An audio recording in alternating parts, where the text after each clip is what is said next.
Hi, this is Omi Dashtari. And Natasha McElhone. Today's guest is Ali Eslami, a principal research scientist at Google DeepMind studying artificial intelligence.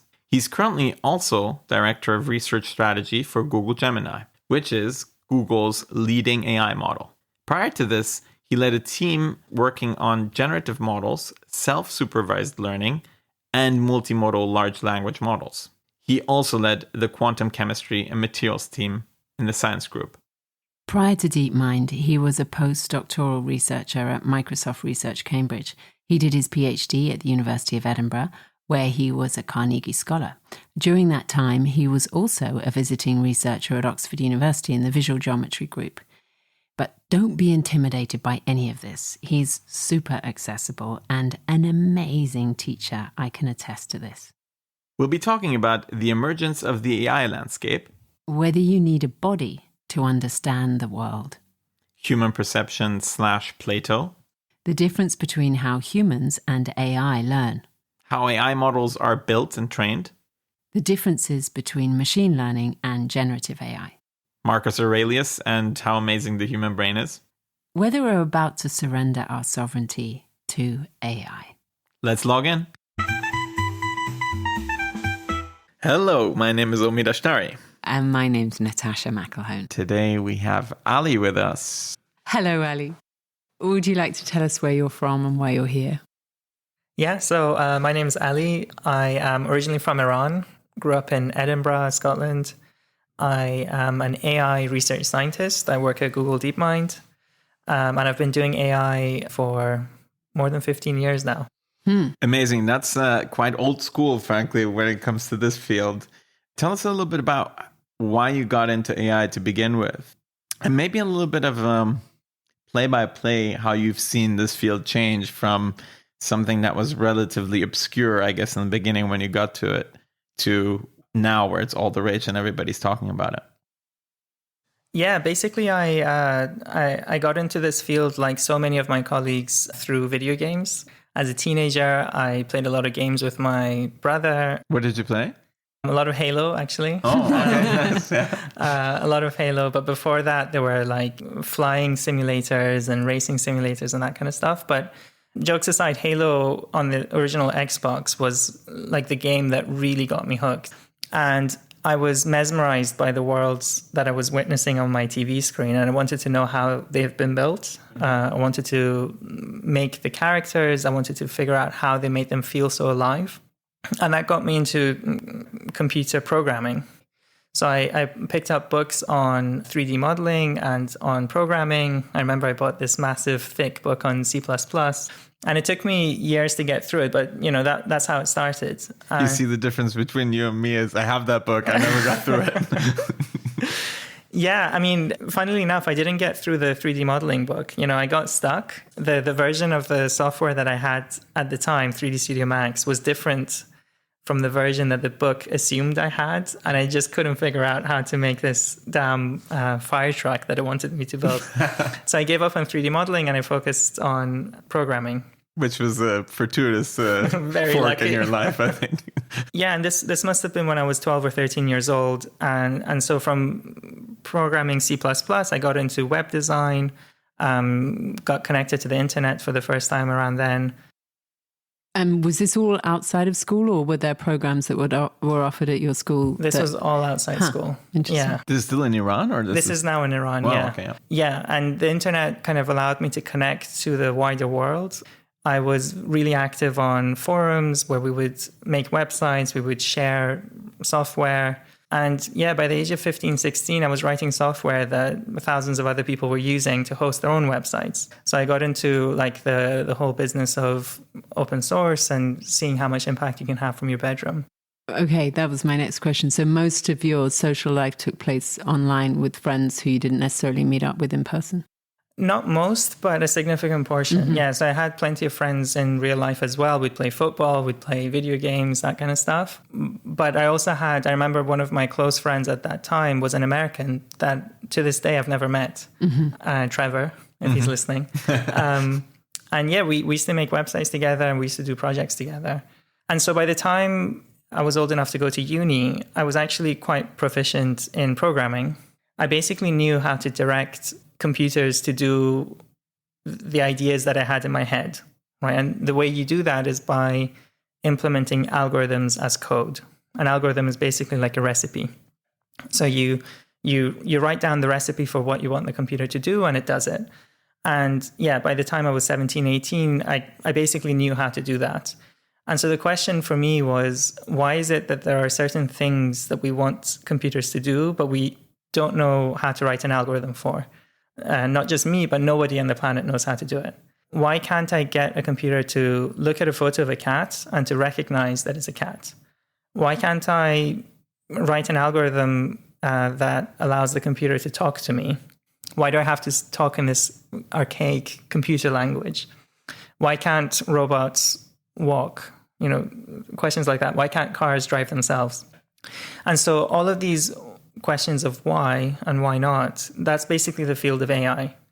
So when it came to choosing my undergrad degree, instead of doing just computer science, my undergrad was actually in AI at Edinburgh.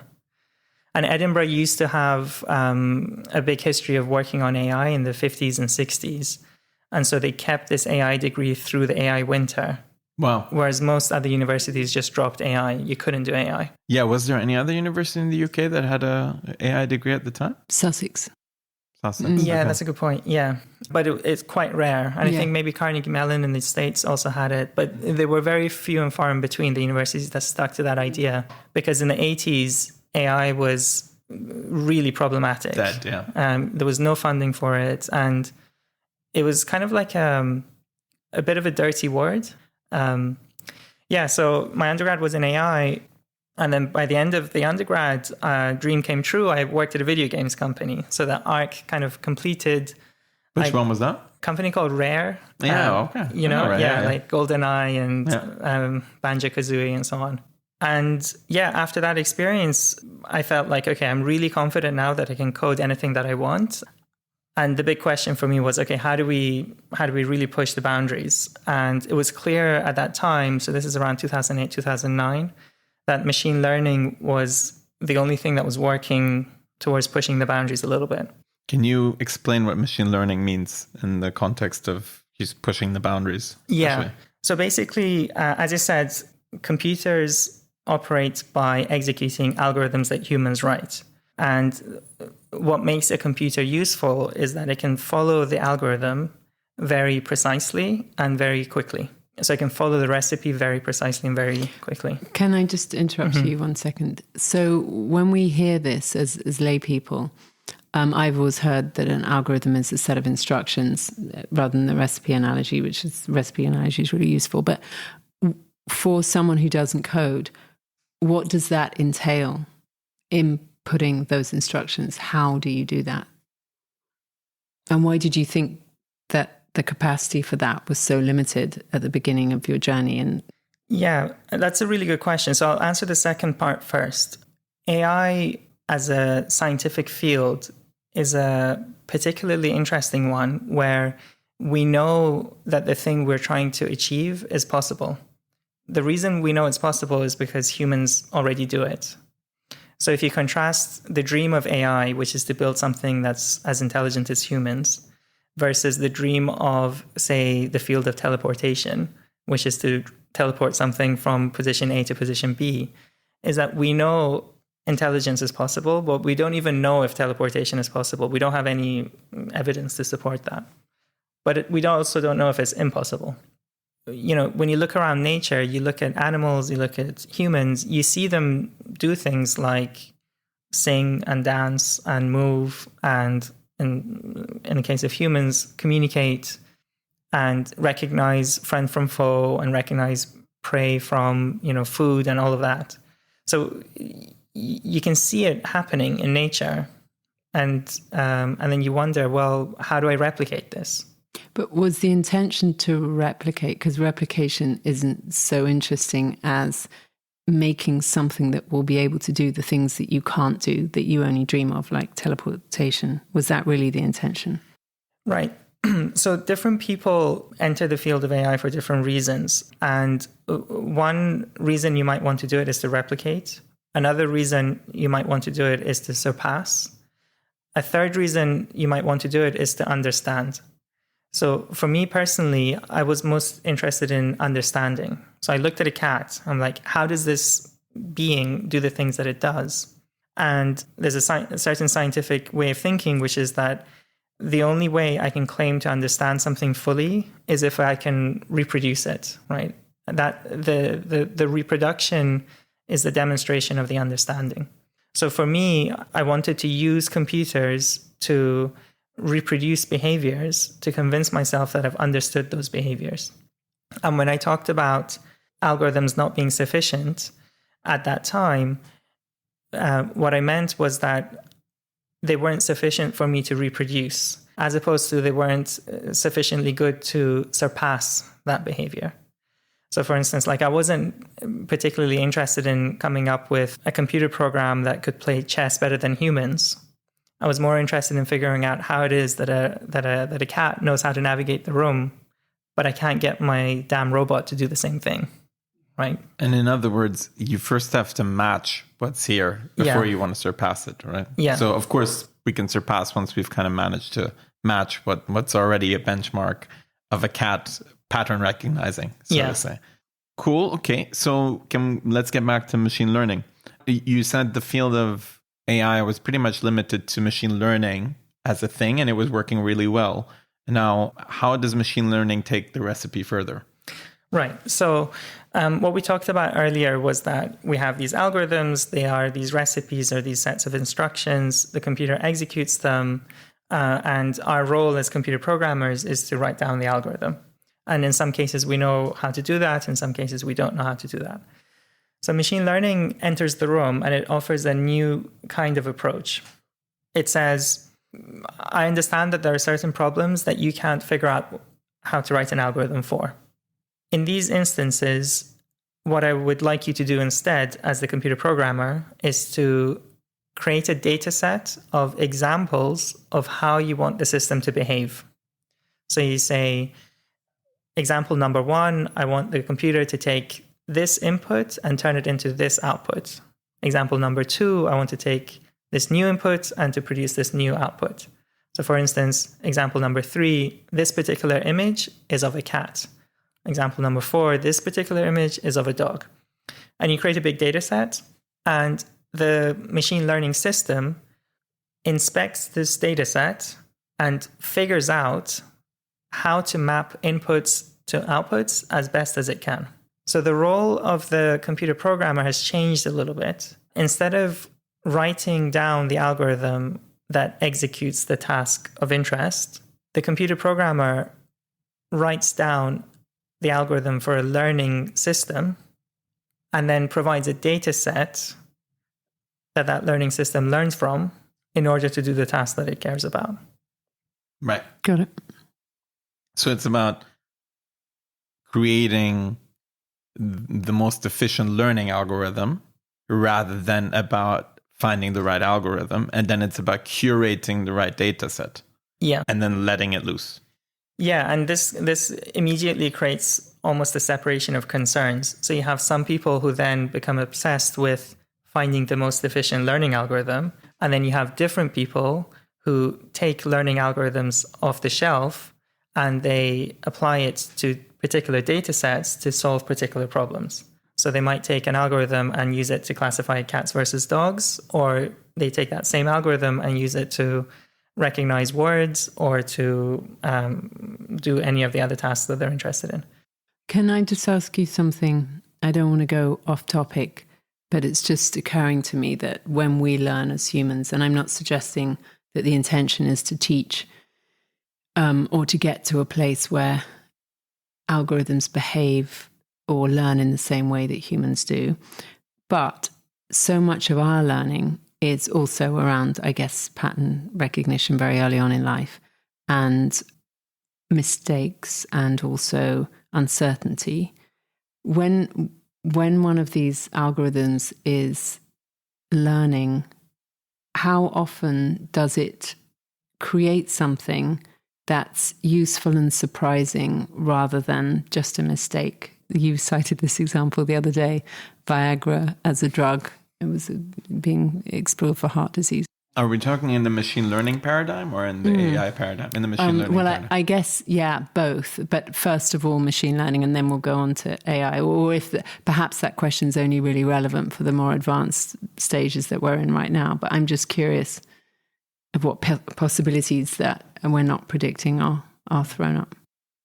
Okay, so there's a couple of concepts that come up in this question, and maybe we go through them one by one and then we synthesize into an answer.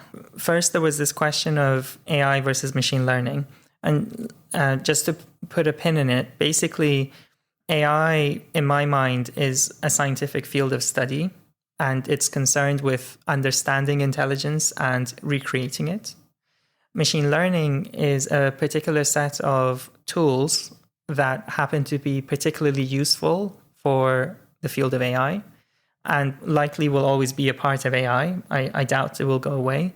So ML, in a sense, is a subfield of AI, but also ML is used for things that are not even related to AI. So for instance, you might have a very practical problem. You have no desire to understand or replicate intelligence. You use machine learning for that. So machine learning is a lot more down to earth in a sense in its goals. Now, let's talk a little bit about the practicalities of machine learning as it happens, the process of a system as it learns. Basically, what I described was a data set, a training data set that the algorithm keeps looking at, and it tries to improve its performance on that data set. So first, we need to define what performance is. So performance on the train set. Then this might sound a little technical, but it's actually quite useful to get at this point of creativity that you're asking about. Performance on the training data set means at this point of learning, so learning is a process, it takes time. At any given point in that process, how many of the examples in the training set does the algorithm do the right thing on? Does it have the right behavior on? So at the beginning of the learning process, 100% of the examples in the training data set, it does poorly on. Hopefully, at the end of learning, it will be able to do well on most of the examples on the training data set. In many cases, it never reaches 100% performance on the training data set. And this might be because the algorithm itself is limited, or it might be because the training data set has contradictions. So what this means is that the algorithm is in a constant state of making mistakes, in a sense. It's never perfect. It can't even fully describe the training set. It can't fully explain how the training set has the information that it has. So any algorithm, practically speaking, is in a constant state of making mistakes. It's just that it makes less mistakes, fewer mistakes over time, hopefully. So this is the training set. Now, as practitioners, the way we know that we've really succeeded is by testing the final algorithm on a holdout test set. So these are examples that we deliberately have not shown the algorithm in order to test its performance, just like a human, right? Yeah. So we go to class, we learn topics in our lessons, and then we have a test at the end. So we do the same thing with these algorithms. And then what you hope to see is that good performance on the train set transfers to good performance on the test set. Again, just like in humans. Now, in particular instances, you find that this transfer works very well, and the algorithm behaves better than you would have expected at test time. So for instance, in today's era, we have these language models that are basically training on everything on the internet. So the vast amount of content that we have on the internet. And then people construct new tests. Each one of us, when we interact with ChatGPT or Bard, we're constructing a new test. And sometimes you observe that the algorithm behaves better than you would expect. It behaves surprisingly good on that test problem. And in a sense, perhaps that's what we call creativity. Now, creativity is a huge topic, and we can go into that. Different people mean different things with that word, and there's criteria to it.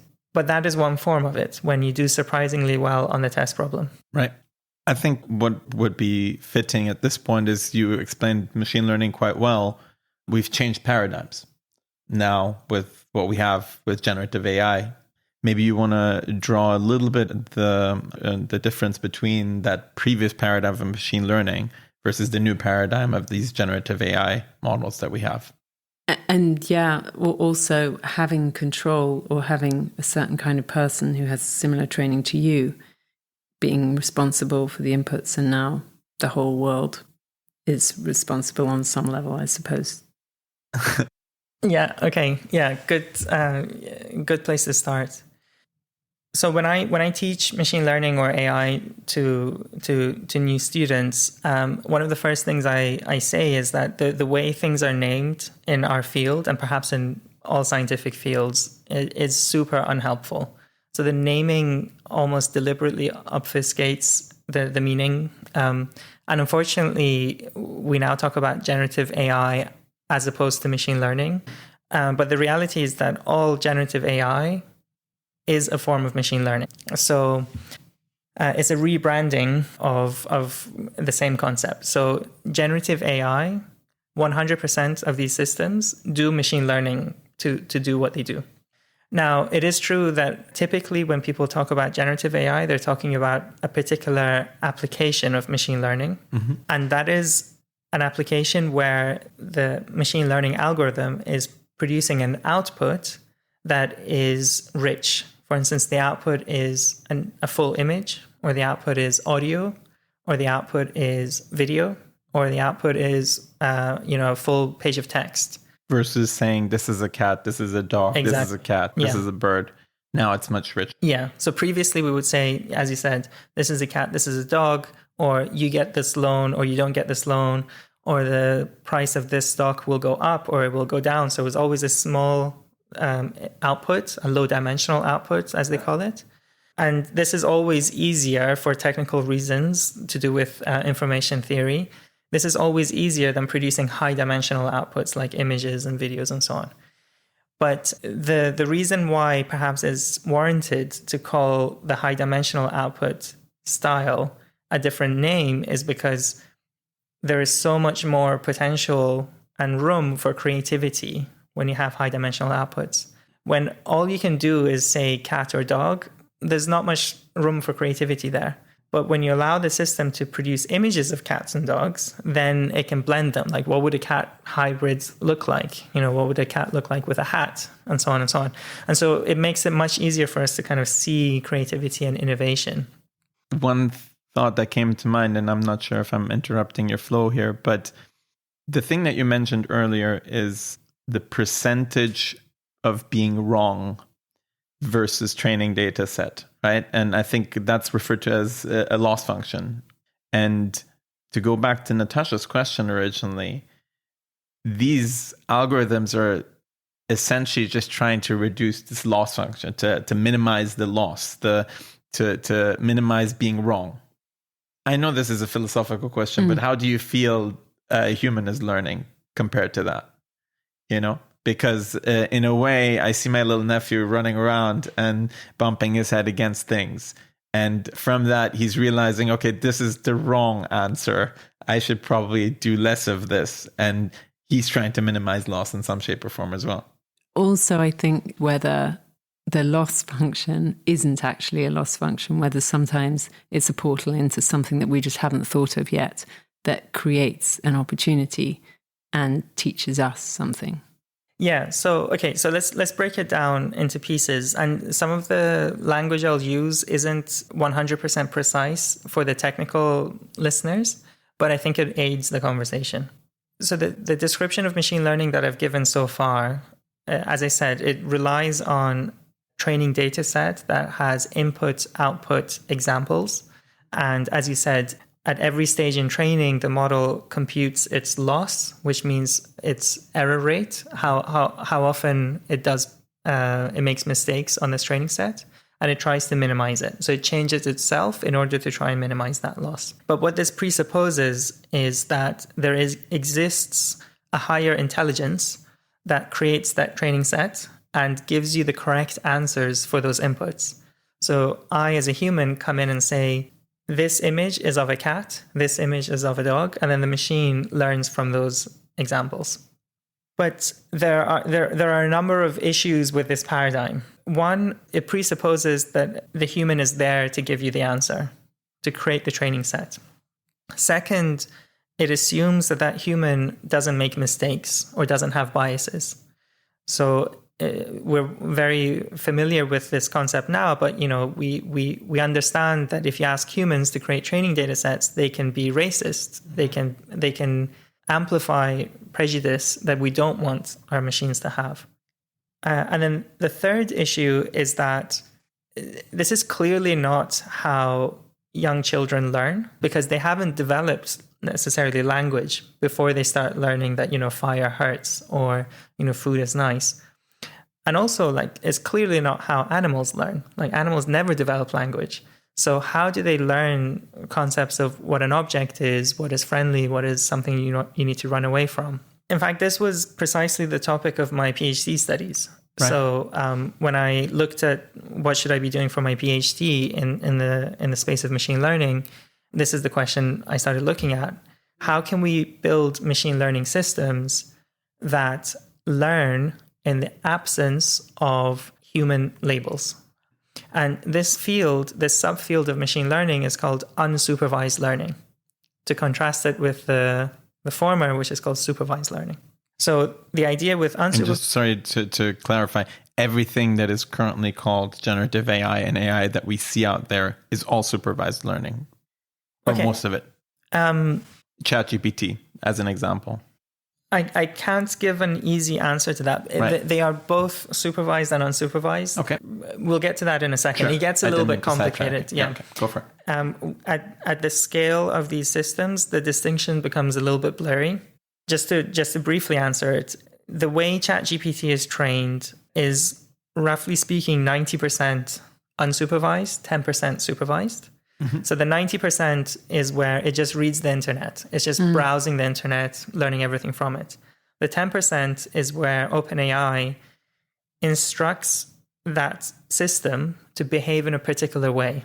It says, I know you know how to be racist. I know how you know how to be sexist, but I want you to always speak in a polite tone and to mind these rules that we think are important. So that's the human reinforcement learning. Is exactly. That the part? Yeah. Right. Gotcha. Now, the reason it becomes a little bit more complicated than even that is that in that 90% unsupervised learning stage, what is the algorithm consuming? It's consuming text that has been written by humans. So it's still a human artifact that it's consuming in an unsupervised way. And that itself is a form of supervision. Exactly, right? Yeah. It's still distinct from how a cat learns about its environment. Because if you drop a cat on Earth, it'll do it. If you drop it on the moon, it'll do it. If you drop it on a planet where it never sees a human, it'll still do it. But ChatGPT will struggle on a new planet where there aren't any humans. Okay, so this was a bit of a...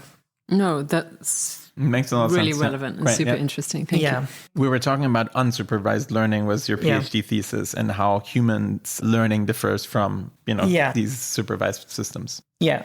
So we made this distinction between supervised and unsupervised learning. And the idea with unsupervised learning algorithms, or at least one way of describing it, is that you want to consume raw data, raw perception of the environment, and turn that into insight that you can rapidly utilize when you do get instructions to do things well.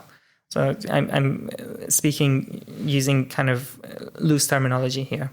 So a baby gets photons in the very beginning, rough photons, but after a while it realizes, oh wow, this is a line, and this is a circle, and this is a shape. Oh, and now it's actually a head, and now it's actually my mom. Exactly. So it builds this from the ground up. Exactly. And even when it's older, it looks at cats just doing their thing, and it might still not know how to use the word cat.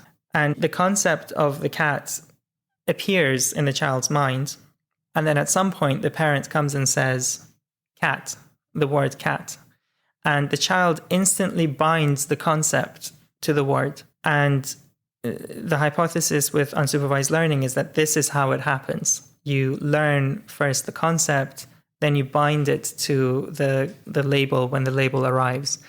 And it acknowledges the fact that labels are much rarer than raw perception.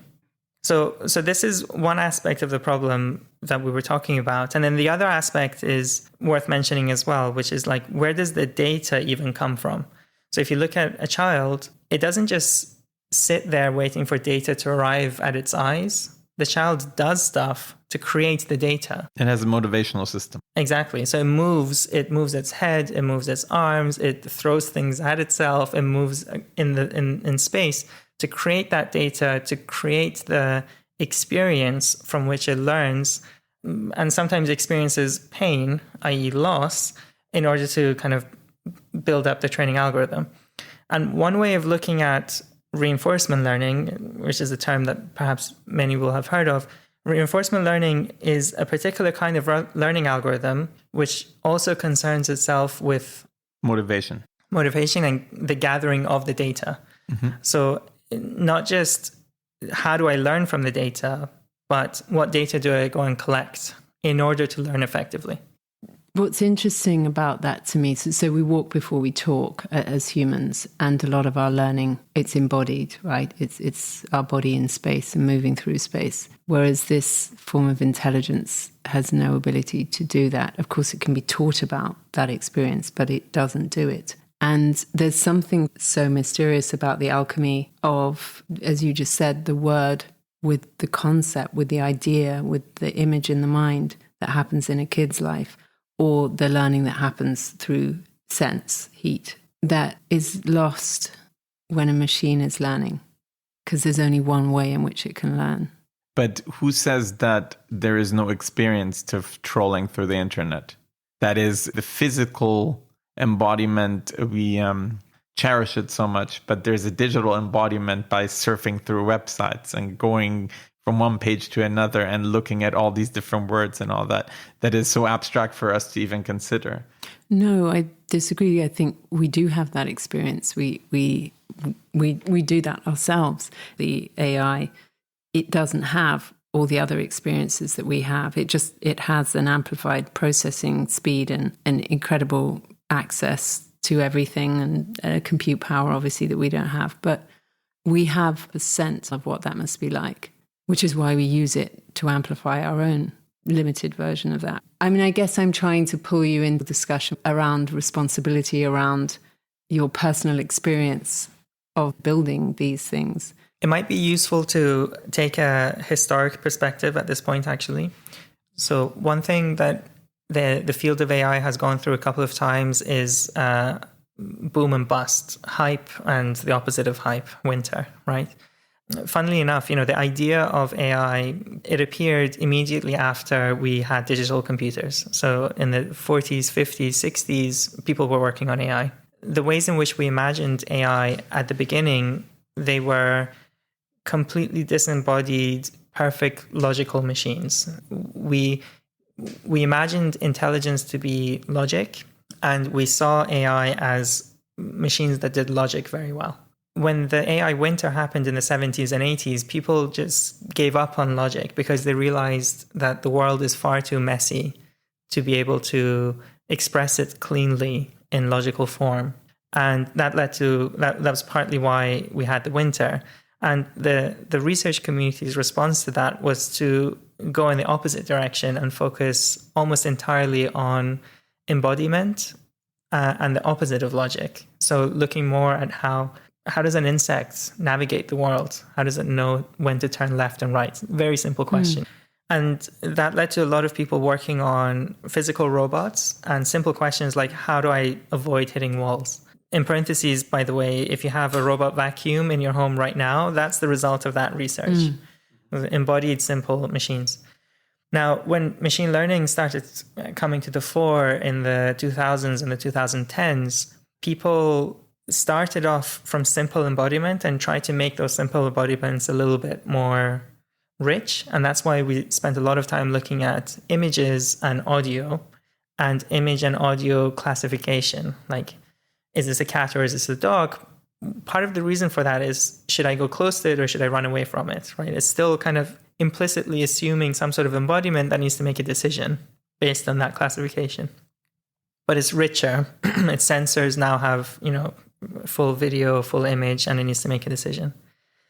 Now, even as recently as 2015, I would say, it was not at all mainstream opinion that language would be an important part of the path to AI. So this is like maybe 7-8 years ago. If you were to do a poll of AI scientists, the vast majority were not working on language. Like 90% of people were not working on language. And this is one of the things that OpenAI deserves a lot of credit for, because they had key researchers and key research groups who believed in this and scaled it up. But it's funny, even as someone who is relatively junior in the field, to see, even in these 10, 15 years that I've been working in the field, to see how language used to not be important at all. It used to be like the thing that not many people worked on. And now is seen as, of course, we need to troll the internet to build AI systems.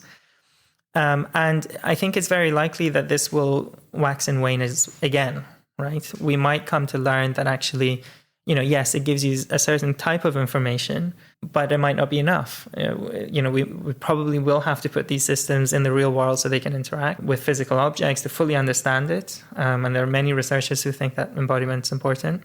But then at a higher philosophical level, I imagine eventually we'll talk about questions of AI safety and AI alignment. Like, how do we ensure that these systems are always under control and they're aligned with our interests? And also the question of, what does all of this mean for us humans? At that point, we might realize that the only way we can meaningfully answer those questions is if there's jeopardy involved for the system. Like, if it feels like it understands what it means to be born or to die. Right. And those are very embodied concepts. As a slight aside, if you haven't seen Blade Runner 2049, I would really recommend it, because it talks about humans, of course, but it also talks about both kinds of AIs. It talks about embodied androids and disembodied omnipresent AIs, and how the embodied androids look down on the omnipresent AIs for not having bodies, and vice versa. And it's like a really fascinating kind of sci-fi angle. This feels like a déjà vu. Yeah. Actually, that was one of your most burning questions, was what movie best depicts Yeah, exactly. Yeah. the future of AI. Yeah. Great. I think your second question was around how does an experiment look like? This research article that you and your colleagues published, and you did an experiment to evaluate the feasibility of this framework of rooms with multiple objects and no labels, is that right? Or limited human labels? Yeah. So basically, the best way to describe that research, I think, is to go back to supervised and unsupervised learning. Yeah. So imagine in the context of computer vision, we want to build systems that can see, they can consume image data and understand what's going on in that image data. And up until that point, I would say the only thing that really worked was supervised learning. So a big data set that humans label. This image contains a chair, this image contains a cat, and so on and so on. But we were interested in the question of, okay, let's assume for a second that we don't have access to that kind of data. What can we do, right? What is possible? And so, of course, years of research, you do many, many experiments. And what an experiment is in that context is you have an idea for how a system could learn. You implement that idea in code and you try it out. It's a little bit like a chemistry experiment or a physics experiment. So you try it out and you see whether your idea achieved the results that you were hoping you would achieve. So we did many thousands of experiments like everyone else does in the field, until we struck a very simple idea in retrospect that I think, at least for me, convincingly provides a path to that kind of unsupervised learning that we talked about. So the idea was very simple. Basically, what you do is you assume the learning system has access to multiple images of the environment that it's learning about. So if the AI is in a room, it doesn't just see the room from one perspective, but it can move. So I can look at this scene that I'm looking at with you two sitting at a table. Not only do I see it from my perspective right now, but I can move 2 meters to the left and I can look at it again. So now I have two images of the same room. The learning algorithm will now play a game. What it will do is it will process the first image. It will develop an internal representation of that first image. And what it will try to do is predict what it will see when it moves 2 meters to the left. Right. The hypothesis is that if it can make this prediction accurately, then it has really understood what's going on in the scene. But it did seem to make it very accurately. And I think this is, by the way, the reason why I don't think embodiment is that important. Mm-hmm. Because you can create an embodiment simulacrum in a way. And not suggesting it's not important at all, because I think, as Ali was referring to, there are stakes involved for a human being where motivation becomes really important, as in survival and other things that may not be so relevant in a virtual simulacrum. If you don't create stakes, then it's very hard for it to maybe figure things out. But I don't think that embodiment as such in the physical 3D world is necessarily important. And I'd love to hear your thoughts on that, to get to some sort of learning that may be human-like. Mm-hmm.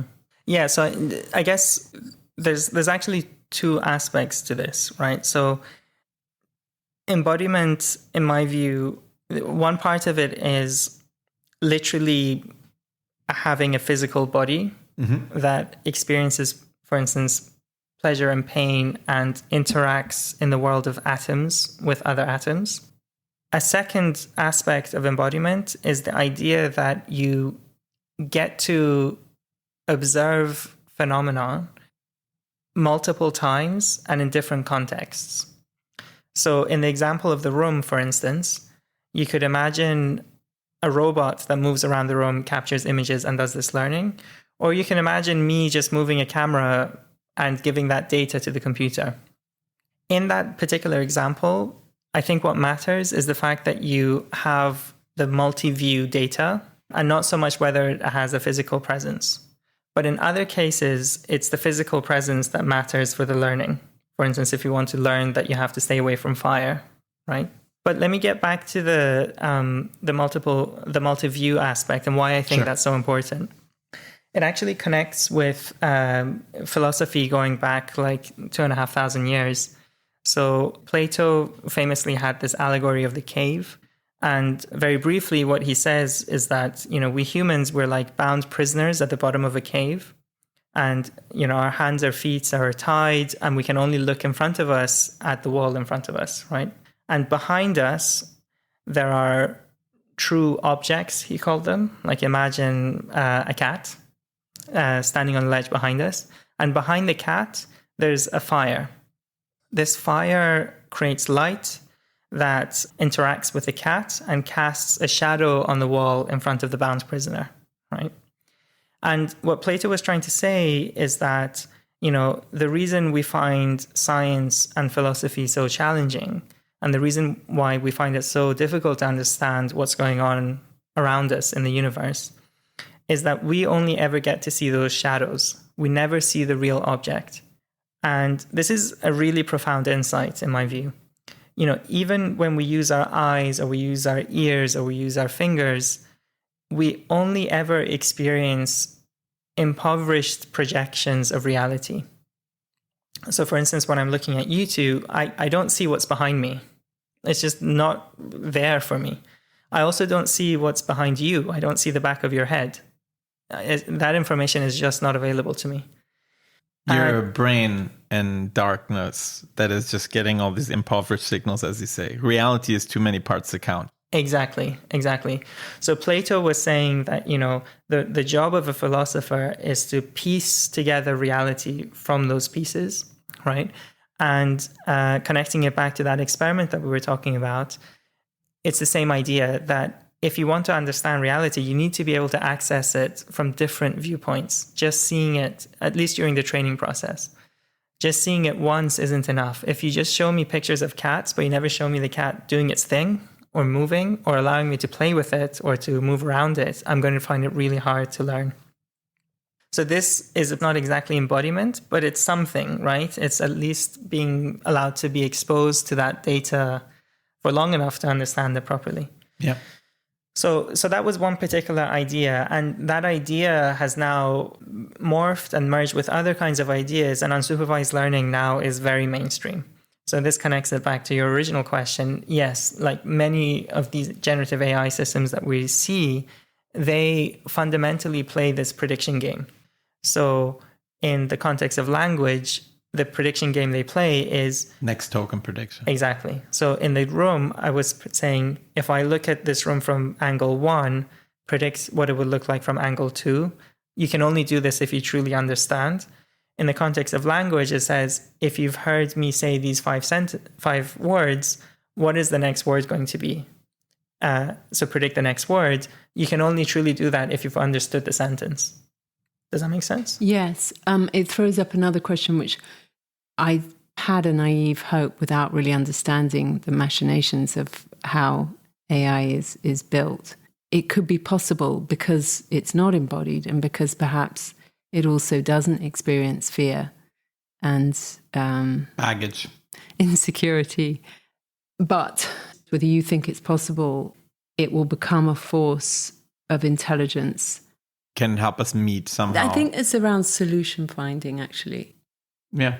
Our identity is so wrapped up with what we think and believe, and to do an about turn on something, it's just very difficult. It's very cost heavy for us. I would perhaps split it up into 3 parts. So one part is pattern recognition. One part is information integration. And then the third part is decision making and motivation. So I'll explain why I think it might be useful to break it up into these three parts. So we're very well familiar with machines and AIs kind of recognizing patterns and classifying things. So, okay, we understand that, yeah, if you can do that well, that's helpful. Information integration, I think, is increasingly the thing that we're fascinated by with AIs, in that they can increasingly consume varied data of vast volumes and quote unquote make sense of it, like figure out how it all fits together. And that's one of the things that I think these language models are very impressive at. So for instance, it can read every type of fan fiction that's ever been written about Harry Potter and kind of understand it. Like you can ask it very abstract questions about Harry Potter fan fiction, and it knows how it relates to the original works. It knows how to reconstruct a particular fan fiction piece. It just knows it, right? It's integrated all of that into one system. And there probably isn't a single human being on the planet that has read every single fan fiction about Harry Potter. So that already is something that is potentially superhuman and very useful. Like imagine the same thing in the context of law or medicine or even like biology. Like every day, thousands of scientific papers are written about biology. There is no single human being who can read even a fraction of that, right? And the solution to many challenges we face in disease and in health and potentially in politics might be in integrating the information that we already have. So that's part 2. The third part is decision-making and motivation. And as you said, humans, even when we have a full picture, we don't necessarily make decisions in a way that is good for all, right? We have conflicting motives, or even for ourselves, by the way. Or even for ourselves, exactly. Because the rules that we use to make those decisions, they might be suboptimal. The irony about the conversation about alignment is that the alignment with one's best self is already one of the hardest bits Absolutely. of life. Absolutely, yeah. And so there's hope, or there's potential at least, that we can design systems that recognize the correct patterns, that integrate information, and they are well aligned and they make decisions in a way that serves all. That possibility exists, and it's an exciting possibility to think about. Interestingly, none of this stuff is necessarily correlated with intelligence. So, for instance, the people who make decisions for our lives today, like humans who make decisions for our lives, they're not necessarily the most intelligent people. They are the people who often they're the ones who want to make decisions the most. Like, they want it most deeply, so they get themselves into positions where they do that. Even if we build super intelligent AIs, I think it's a very open question whether we will allow them to make decisions and whether we will abide by those decisions, right? So, for instance, imagine a system that has read everything there is to read about economics, about, capitalism versus socialism. And it says, the optimal thing to do is X. Mm-hmm. Will we as humans abide by that? Will we say, okay, let's do X? Yeah. Or will we continue fighting with each other? I think it's very likely that we will continue arguing and debating. This is a bit of a tangent here, but in Ireland, Citizens Assembly is a random group of 99 people that are chosen from society to then discuss very contentious issues that politicians don't even want to touch. As a matter of fact, it was the outcome of a Citizens Assembly to put abortion back to a referendum. Mm-hmm. They had done a referendum. It was rejected to make abortion legal. But it was the Citizens Assembly that gave the politicians a cover to put this on the table again. And 66% of people voted in favor of abortion ultimately.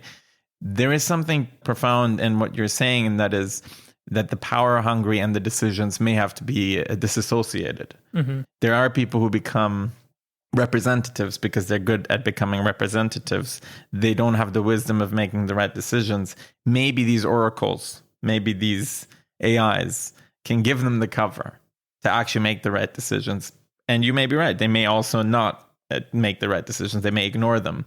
But in a way, the disassociation or being able to pass the buck to the Citizens Assembly or the AI in this case may be a breakthrough in a way that, some of these politicians can actually step outside of what they initially promised to get elected. You see, so it could be a hopeful thing. Yeah, I mean, I also think something we discussed earlier, we have already very willingly given over sovereignty to machines and to computers, and we are awestruck by them and believe most of the time that they're right and that we're wrong, our calculation is wrong, and that the computers is right. So I don't think it's a huge leap for us. Then the history of our species, how many millennia has religion dominated most of how we organize society?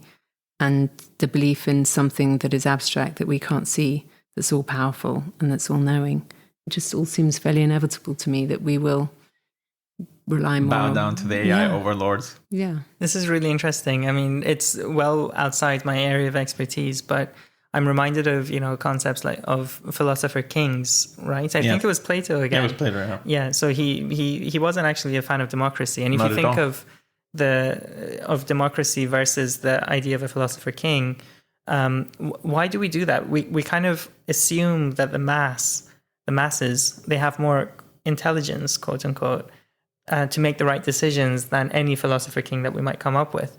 And if we do build these AIs, will we continue to believe that?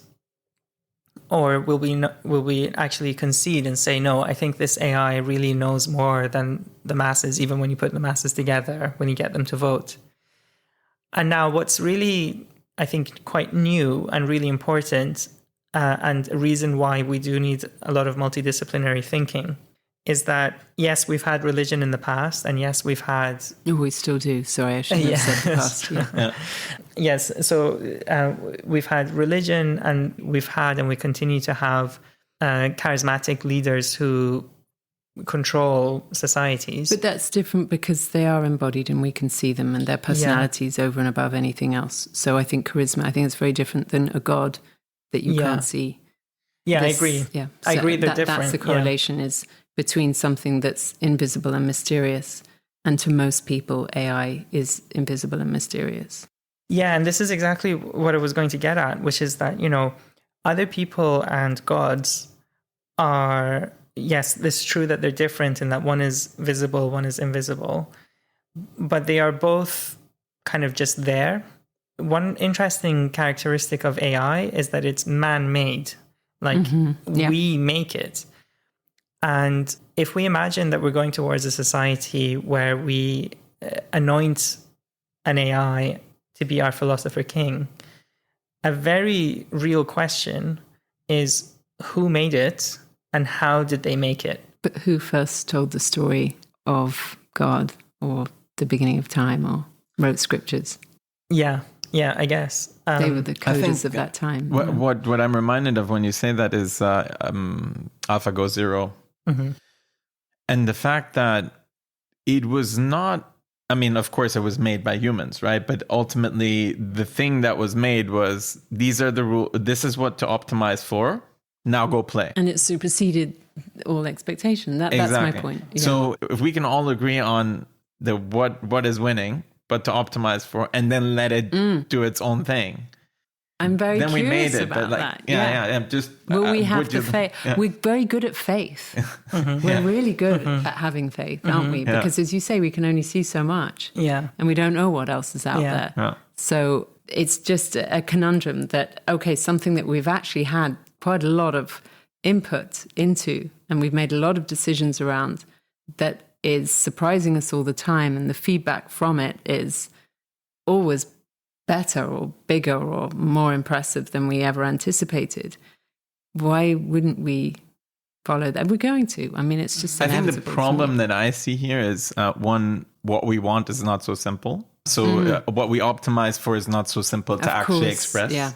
And then the fidelity of having pixel perfect information about everything that is going on in the world is tricky because you need a lot of sensory input. Now, as you say, what I actually loved, and I haven't never thought of it in the way you thought about or expressed it, is this information integration thing that these AIs can really do.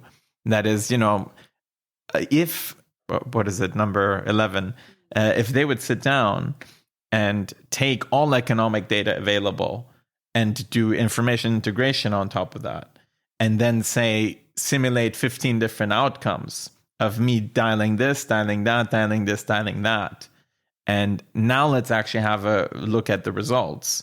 And if the loss is minimized in those predictions, and if we could actually track this, then we have an oracle that can help us actually make a lot of decisions on the economic side. And I don't know how far this is already being done. There's certainly machine learning, I'm sure, I hope, I don't know, that is happening, hopefully, or not. And if not, it goes back to the quote that I mentioned earlier around the systems being so ossified that we need to shock them in some shape or form to reinvent themselves.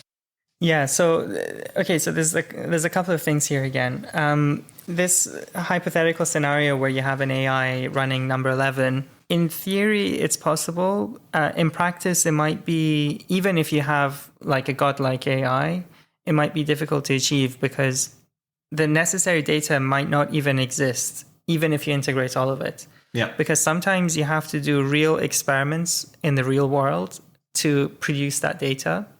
So for instance, the particular economy we're in today has never existed before, right? And so we don't know what would happen if we did both option A and B. Like if we raised interest rates or we lowered it, that experiment hasn't been done. And that's why in science, people do randomized controlled trials, right? But you can't do that with an economy.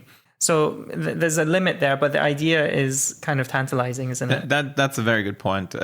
For instance, if we had such a technology that was machine learning based, it couldn't have anticipated LLMs showing up. Exactly. All of a sudden it changes the whole calculus of the economy, or a war in Ukraine or something like that, right? That can't be simulated. Yeah. And supply chains changing. Yeah, of course. But just in brackets, the dystopic view of this is that AI might decide to do experiments, right? Because that's the way you generate information. So we would be kind of guinea Start pigs. a war. And then the second thing I wanted to talk about is you drew an analogy to AlphaGo Zero. Yes. And it's true that, both are machine learning systems, both are prominent examples of AI. AlphaGo Zero is probably no more than 7 or 8 years old. But the game of Go really is quite different from the game of society and the game of life. Go is a predictable game that can be formally expressed, and it can be simulated on a computer, and it can be simulated very fast, and we know exactly what winning looks like. So there's a bunch of characteristics that Go has that allows the AI to learn from scratch. The game of life has almost none of those things. Mm-hmm. We don't know what we're really trying to do. You can't simulate it. It's multi-agent. It's complicated. It's real time. And the way we've been able to make some progress on the game of life is actually very much bootstrapped off human intelligence. Like if you look at these language models, they are mostly mimicking us as opposed to discovering anything new. And part of that is because we don't let them do experiments. Like they're not allowed to interact with the world. I was going to say, so it's and this is an example of some of the policy questions that governments are really actively thinking about. Is, do we allow these systems to interact with the world in a real sense? Like, are they allowed to do experiments? Are they allowed to learn from that kind of data? And if they're not, how do you even enforce that? So that's another whole issue. I don't think there's anything fundamentally in the way of having ChatGPT learn from, its millions of users. I'm sure in a limited sense that already happens. Yeah, but it is the human in a loop, obviously. Yeah, right. Exactly. And another sci-fi recommendation, of course, is the film Her, where, the AI does learn from all the interactions that it's having. And so, yeah, that's a real possibility. I want to just go back to one of the earlier points that I mentioned, because I have a bone to pick. You basically said to the point of embodiment and that it's required to actually learn like humans learn. You said there is one, the fact that you need to have access to different versions of the same, say, data. The fact that you need to look at a scene in a room from various different angles to be able to actually then say what you would have predicted, and therefore we can see how much loss there was and whether you really got the picture. And you said, well, but there is a bit where you need to feel pain in the real world to have human intelligence. And my point is that it's not that humans have zero labels. Like reality has created labels. Pain is a label. It's a label in the physical world, right? So it's not that we are completely unconstrained and we're like operating a space that is completely open. In a way, maybe it is actually quite similar that if there are labels that are created for us from nature, if we create those same labels in a 3D world, maybe this agent in this 3D world can actually learn as well as humans, because there are labels in our real world as well, in our experience. What do you think about that? Yeah, so let me begin by just clarifying something, which is that some of the concepts that I introduced in that kind of duality, I want to acknowledge that I recognize that they're simplifications of reality. So, for instance, nothing is ever the same. When I move from where I'm sitting to 2 meters to the left, everything about the room has changed at the atomic level, right? An agent in the universe can never experience the same thing twice. It's always a single stream of experience. So I think at the level of physics, that is the case. Yeah. And yeah, the world does provide labels, and pain is one form of that. But I think this actually perhaps connects us right the way back to the beginning of our conversation. At the level of biology, the one example of intelligence that we have seen emerge, in animals and humans, it's the result of evolution. And one thing that evolution has done is things are born and they die. And that means that evolution has experimented many millions, billions of times. It's done a learning experiment in a sense. And a random one. Yeah. A random one, yeah. And the ultimate reward signal is whether you survived or you didn't, in a sense. And so if you think of at that scale, there's a learning algorithm going on, which is perhaps a very random one, but it's still learning. So random also, I don't mean it in a binary sense, which is not random or completely random. There's a whole spectrum of randomness, right? So clearly there's no human that's guiding evolution. Certainly not, no. Yeah. Thankfully. Yeah, thankfully. So you could view that moment of death, right? Did you die after having reproduced, or did you die before you reproduced, as the ultimate learning signal? Because if you die before you had reproduced, then the implementation of your brain does not carry on in the experiment, basically, right? But your tribe may have an index memory of your death, and therefore may integrate that for the next generation's training data set.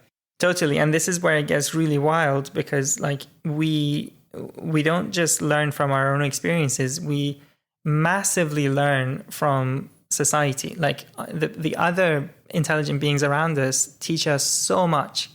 We pride ourselves in our brains, of course, as we should, but each individual actually learns so very little on top of what society already knows in a lifetime. If you think about that, that's crazy. Yep. Like the intelligence is kind of in society, not in the brain, right? We spend like 30 years just catching up to society, and then maybe we push it, if we're lucky, just a tiny little bit, and then we pass that on. Still, all that kind of intelligence or wisdom or knowledge or accruement is still around the sort of the classifying brain, isn't it? The kind of intelligence. Well, I would say Marcus Aurelius' writing is wisdom, right? And that's not only classifying. That's also something about the human condition and how it feels like to be a human. Yes. Right. But I mean AI, it's mimicking the classifying side of our brain, or learning from that, rather than an intuitive Marcus Aurelius wisdom. Yeah, I mean, I would agree that... And also look at the training data he had access to, comparative, and yet that wisdom still persists thousands of years later, or we still respond to it, we still relate to it, we still align to it.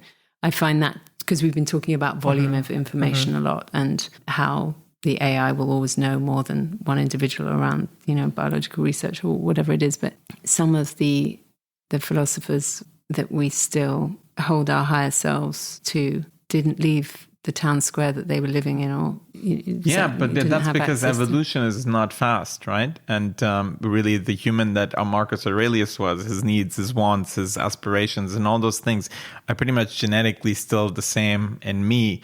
Of course, society has changed. Of course, all these tools have changed. Of course, everything around us has changed and the capabilities have changed. But fundamentally, the same biochemistry that ran his motivational system is the one that runs mine. But the bit that I'm interested in is that his data set in terms of, longevity, forget anything else, and all of them, but also their life was so much more simple. So the ability to ruminate and the free time to think very deeply rather than think shallow across a whole broad spectrum of different stimuli, as we're doing at the moment, and being prompted and distracted all the time.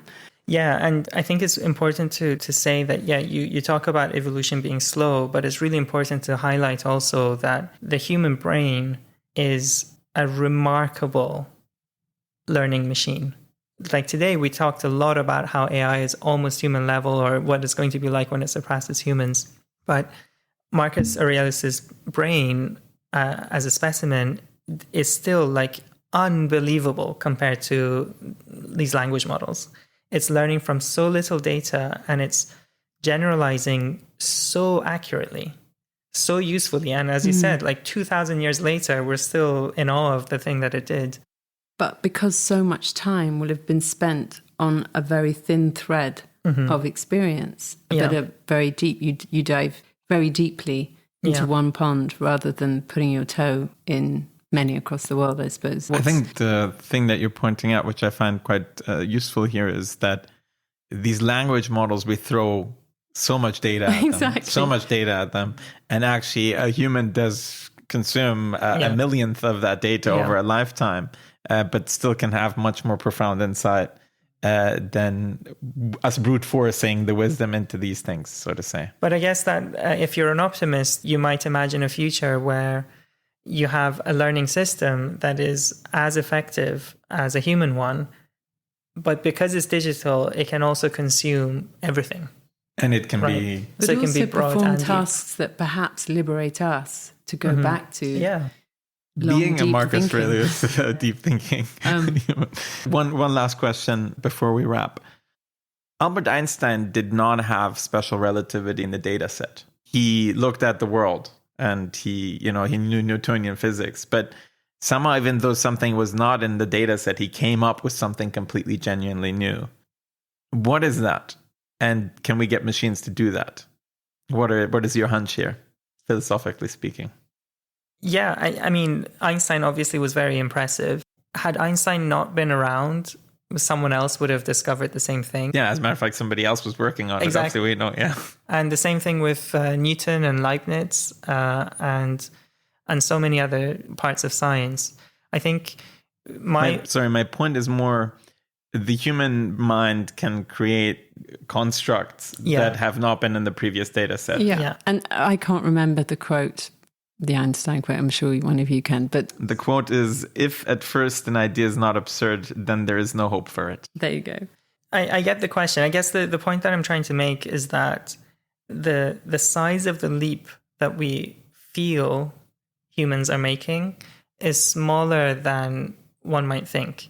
So, I love that. So it's like we imagine Einstein being in the middle of the forest, having not been exposed to anything, and all of a sudden coming up with general relativity.